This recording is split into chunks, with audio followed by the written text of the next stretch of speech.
take a look at the changing nature of public policy. Many people regard public policies as deliberate responses to purposeful actions to alleviate problems and needs systematically identified by some legitimate means.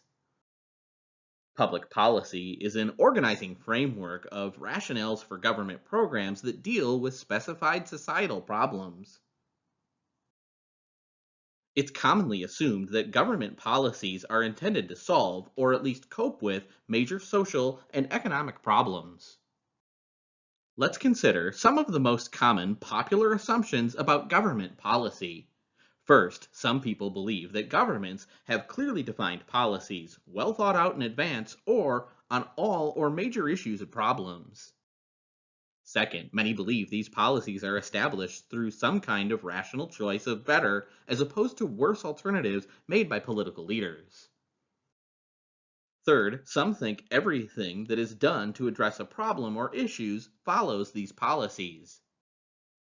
Fourth, it's often assumed that policies of government are clearly perceived and understood by citizens. And fifth, many believe that government policies are widely agreed on and supported, otherwise, how could they remain in force? Public policies are generally not clearly defined in the sense that all major problems are anticipated and the machinery of government geared up to meet them before they become unmanageable.